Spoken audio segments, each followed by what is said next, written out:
These are the new metal releases for October 10th, 2025.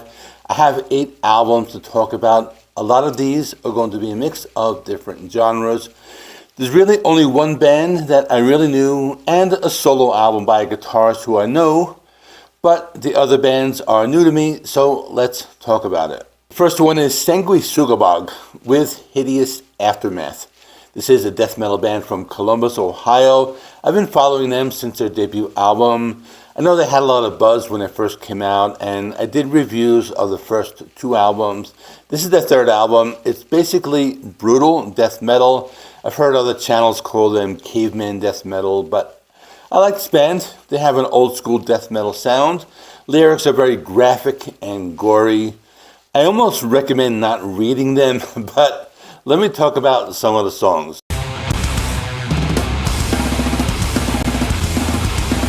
The opening track is called Rotted Entanglement. This is what you would expect. Old school sounding death metal with lots of fast and heavy guitar riffs and low guttural vocals. They have a music video where you see them playing on stage, but they're also showing these graphic, violent scenes between the playing. There was another song I liked called Heinous Testimony.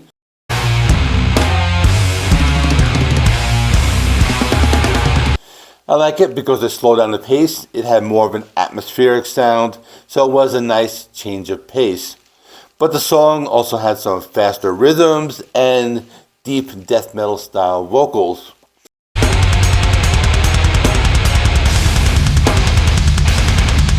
Then there was a song called Abhorrent Contraception, which also had some slower rhythms and more atmosphere.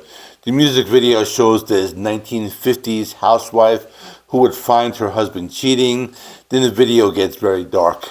Overall, not too bad. They kind of sound like Cannibal Corpse at this point.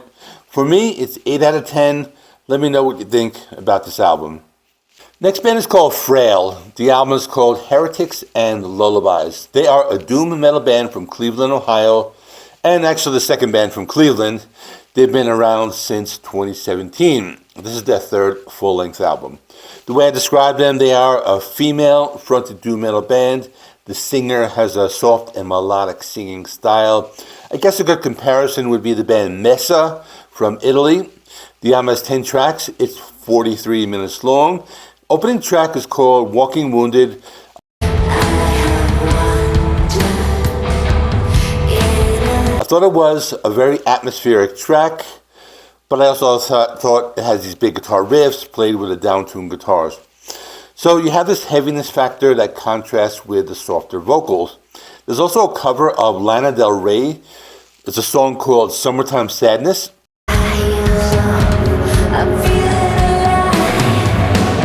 I guess this is one of her biggest hits because I recognize the song and I thought it was pretty cool.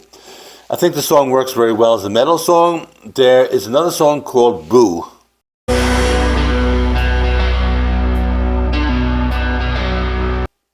This one had a dark and sinister tone with big guitar chords, a lot of dissonance, as well as a lot of male death vocal style vocals. I like that one a lot. I think I'll be checking this one out a lot more. My score is going to be 8.5 out of 10. Let me know if you're familiar with this band because this was my first time listening to them. Next is a solo album from a well-known guitarist named John 5. The album is called Ghost. He's put out a lot of albums. I think there are about 14 of them, counting the live albums, but he's been putting out solo albums since the early 2000s. It's also a short album with 10 tracks. It's 29 minutes long. Opening track is called Wicked World. Cannibalism started. Eating of the heart. This is only a minute long. It features some sound bites and an industrial sound going into dark wave type of sound as well. Next song is called Deviant.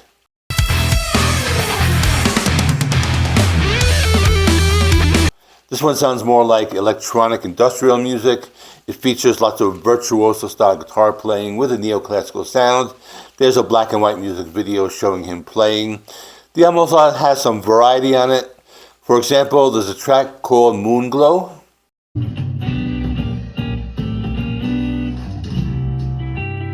This was just some jazz music played on guitar. So this album is for people who like guitar instrumental albums. For me, it was okay. I give it 7.5 out of 10. I'll probably check it out every now and then. The next band I have is called Heads for the Dead. The album is called Never Ending Night of Terror.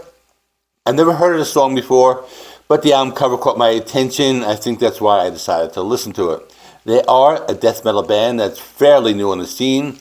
They are listed as international, as the members are from different countries, including the US, UK, Germany, and Sweden.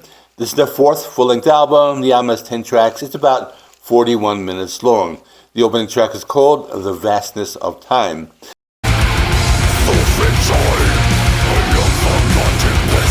This is some brutal death metal with some of that horror movie synth in the background. Also some deep guttural vocals that reminded me of Bolt Thrower.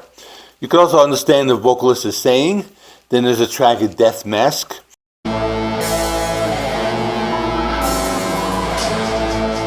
which has these creepy melodies that are incorporated into the brutal death metal sound. The song also has some fast-paced drumming and more of that horror movie synth. There was another song I liked called Never Ending Night of Terror.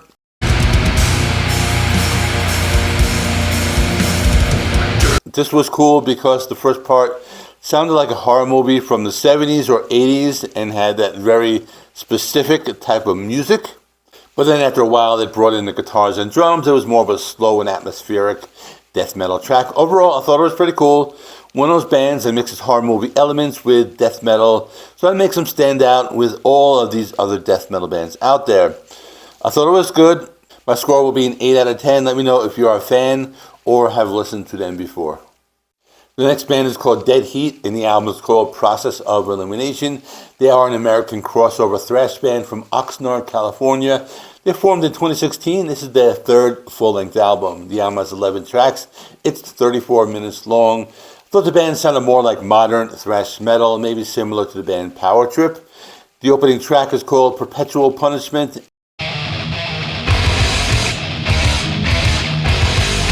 And they catch you off guard because they start with this acoustic intro. I was expecting something heavy at first, but then after the first 30 seconds, the song goes full thrash metal. The song has lots of speed and aggression, in addition to some blazing guitar solos.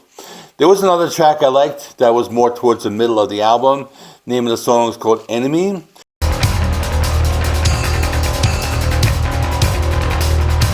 I liked it because it has this Motorhead-style bass guitar intro. I thought it stood out amongst the other two songs. I liked the song because it had this old-school sound with gang vocals in the chorus.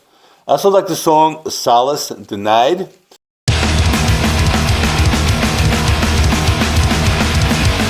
The song starts slow but takes off with full speed and aggression. Thought it was a really good song because it has a lot of that old school chugging guitar sound. But overall, this was one of my favorites of the week. I'm going to give this one an 8.5 out of 10, and I think it might be one of my favorites of the month. Next band is called Pandemic Outbreak. Album is called Torment Beyond Comprehension. They are a death metal and thrash metal band from Poland that formed in 2014. This is their second full-length album. There are 9 tracks. It's 38 minutes long. The opening track is called Beyond My Comprehension.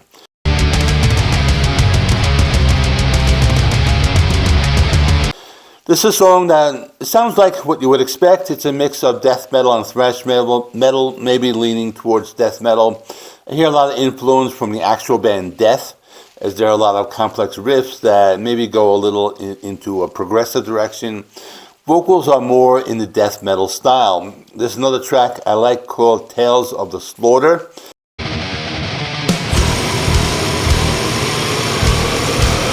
I thought I was leaning a bit towards thrash metal, but the extreme side of thrash, maybe like early Creator. But that's for the vocals. It gives it more of a death metal feel. Then there's another song I like called Consumed by Flames.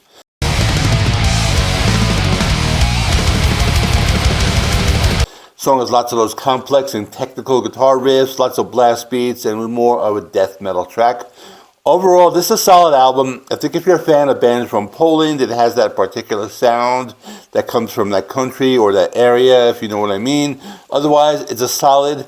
I'll give it 8 out of 10. It's my first time listening to them, but it was a pretty decent album. Next is Egor Lappo with Skyline. This is a solo artist or a one-man band, whatever you want to call it. He's from St. Petersburg, Russia, and he plays progressive metal. This is their 7th album. He's very active. He's been putting out albums almost every year since 2018. He is listed in the Metal Archives as progressive metal, but I found it to be more like melodic heavy metal or hard rock. But let's talk about some of the songs. The opening track is called Never Look Back.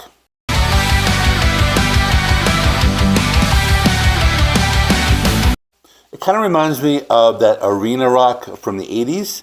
This is a nice mix of guitars and keyboards with a very melodic sound. He has that big arena rock type of vocal style. The song also has a catchy chorus that will stick in your head. There was another song I liked called When Was the Last Time? The song had more of a radio-friendly sound. It wasn't quite a power ballad, but more of a melodic hard rock song. Then there was another song I liked called Exhilarated. This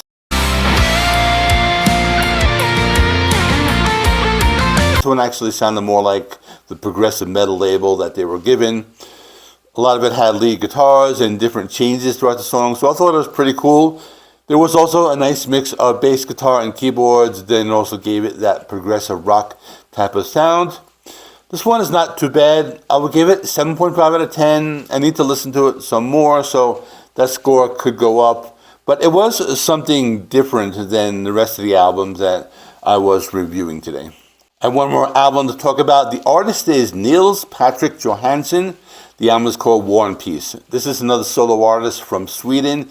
He plays a mix of power metal and traditional heavy metal. This is his 3rd full-length album. There are 8 tracks. It's 40 minutes long. Opening track is called Himalaya.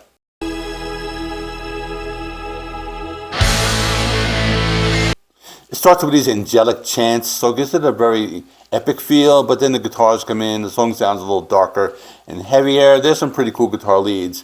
It's an instrumental if you don't count the chanting vocals. Next song is called Gustav Vasa. I had to Google him. He was the former king of Sweden. This is one of the heavier songs. It has a big power metal sound with big soaring vocals. Also some powerful drums. And another song I liked called Stay Behind.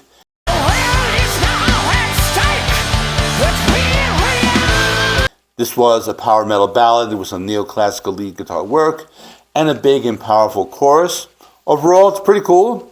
It was the last album from the list I was able to listen to, and I liked it. You can hear influences from many European power metal bands, as well as a little bit of Iron Maiden and some of the guitar work. But I liked it. I give it 8 out of 10. It was my first time listening to this artist, so it's pretty cool if you like that big and epic heavy metal type of sound. So that's all for this week. Check out my video on the new metal releases for October 3rd, which was last week. I'll stick that right here on the screen. In the meantime, thanks for watching. Please give the video a like. It helps me with the YouTube algorithm. Please subscribe if you're not already. I do rock and metal reviews, rankings, and more. Thanks for watching. I will see you in the next one.